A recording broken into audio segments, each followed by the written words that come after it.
If you've been seeing articles like these, then you may find yourself very confused with how the Toronto and the GTA real estate market is doing to start the year here. Lots of talk about the market favoring buyers, but let's actually look at this with a closer lens. At the end of January 2025, there were a total of 17,150 active listings in the GTA real estate market. That's a lot, and this represents a jump of 70% relative to last year at this same time. But keep in mind that this isn't just Toronto, though, which many of these articles make it seem like. TREB, which stands for the Toronto Regional Real Estate Board, reports on Durham, York Region, Simcoe County, Peel, Halton, Dufferin, and Toronto. And to put things into context a little bit more for you, condo apartments represent 63% of the active inventory on the market here in the city of Toronto, while detached properties represented just below 20% of active listings, and semi-detached properties made up just 3.6% of active listings in the city of Toronto. Now, if I'm a consumer and someone who is looking at making a purchase, I have to honestly ask myself,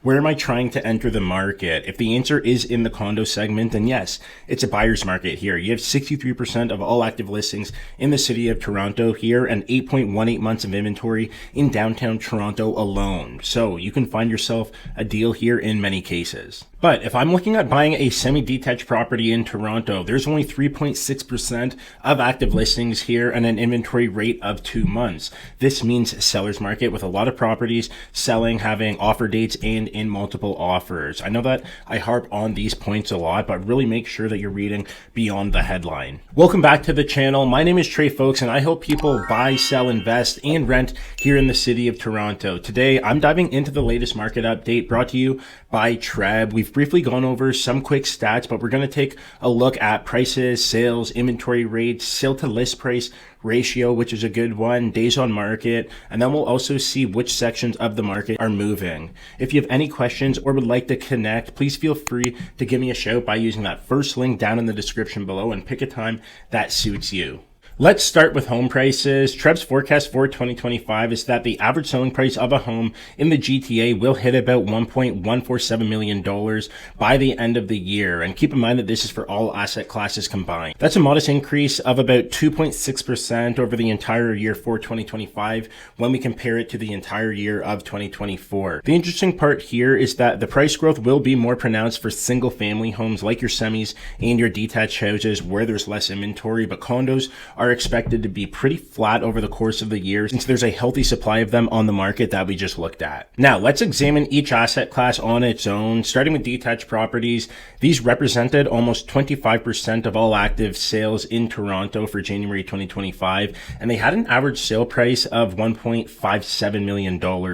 Now, of these sales, we can see that they sold for 101% of their list price, which tells me that a lot of these properties were priced correctly and were at fair market value by the sellers and their agents. We also see that detached properties took 32 days on average to sell. The median days on market was 15. I think that this is super accurate if the party selling the property did their homework beforehand and really knew and understood the value of the product that they were selling. Lastly, for detached properties, the most active section of this market was the $1 million to $1.5 million mark. We'll look at semis in the city of Toronto next, which made up 8.9% of sales in January 2025. These had an average selling price of $1.16 million and took just 12 days to sell if we're using that median metric. I've gone over the fact that there is far less to choose from when looking at the total number of active listings for semis at only 3.6% of total active listings, and they had an inventory rate of 2 months. So it makes total sense for this category to have sold for